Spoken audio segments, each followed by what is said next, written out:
70 सालों के शासनकाल में कांग्रेस ने ढेरों अपराध किए हैं और उन्हीं में एक अपराध है 1971 का भारत पाकिस्तान युद्ध। इस युद्ध में पाकिस्तान के दो टुकड़े हो गए और बांग्लादेश बन गया और इसी युद्ध के कारण इंदिरा गांधी को आयरन लेडी कहा जाने लगा। लेकिन मेरा यह मानना है कि भारत ने इस युद्ध में कुछ भी हासिल नहीं किया।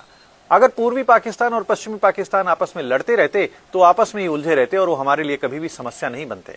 दूसरी बात यह कि इस युद्ध में 4000 भारतीय सैनिकों ने शहादत दी थी और 93,000 पाकिस्तानी सैनिक हमारे घुटनों में पड़े थे, लेकिन हमने वार्ता की टेबल पर सब कुछ गंवा दिया। भारत ने कुछ भी हासिल नहीं किया और यह भारत की सबसे बड़ी कूटनीतिक विफलता भी थी।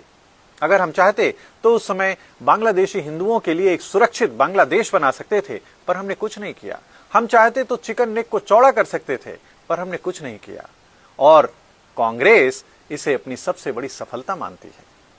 विचार अवश्य करिएगा। नमस्कार। एक भाई एक सवाल पूछते हैं कि बांग्लादेश का जब पाकिस्तान से बांग्लादेश अलग हुआ तब भारत ने उनको 1971 में बहुत बड़ी मदद की थी, सैन्य सहायता दी थी और पाकिस्तान के दो टुकड़े किए थे।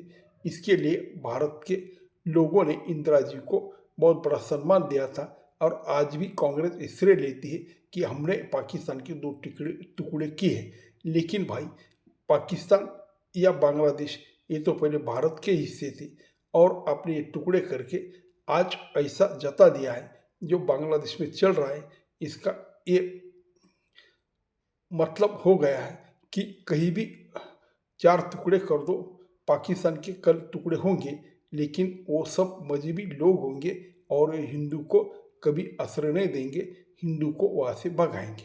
तो जो कांग्रेस ने किया है ये बहुत बड़ी गलती है, ऐसा ये भाई मानते हैं, क्योंकि इनका ये कहना है कि भारत ने 4000 सैनिकों की शहादत दी और इतना ज़्यादा खर्चा किया, लेकिन जब टेबल पर बैठे और जब उनके 90,000 सैनिक को छोड़ दिया जो उनके भारत के कैद में आए थे, लेकिन जब छोड़ा तब भारत ने टेबल पे कुछ फ़ायदा नहीं किया। वो फ़ायदा वो कर सकते थे, चिकन नेक को बड़ा कर सकते थे और हिंदुओं के लिए बांग्लादेश में जो हिंदू है उनको अलग प्रांत देकर एक अलग छोटा सा देश उसको बना सकते थे कि जो आज दीपू दास की हत्या हुई ऐसा नहीं होता। लेकिन तब भी कांग्रेस ने एक नहीं किया और मुझे ऐसा लगता है कि भारत के लोगों की सोच और जल्दी भूल जाने की जो आदत है उस आदत से हम कुछ सीखते नहीं और हम वो गरीब हैं, वो बेचारा है, वो संकट में एक कहकर ये सब छोड़ देते हैं। लेकिन ये हमारे पास ना व्यवहारिक है ना कुछ कट्टरता है, क्योंकि कल जब कुछ होगा और ऐसे ही कुछ घटना होगी तब बीजेपी अलग से कुछ स्टैंड लेगी कि वही कांग्रेस पे रास्ते पे चले जाएगी और ऐसी ही भूल हजारों साल से हिंदुस्तान के लोग कर रहे हैं, हिंदू कर रहे, वही भूल बीजेपी ना कर दे, इसकी चिंता ज़्यादा लगती है। नमस्कार।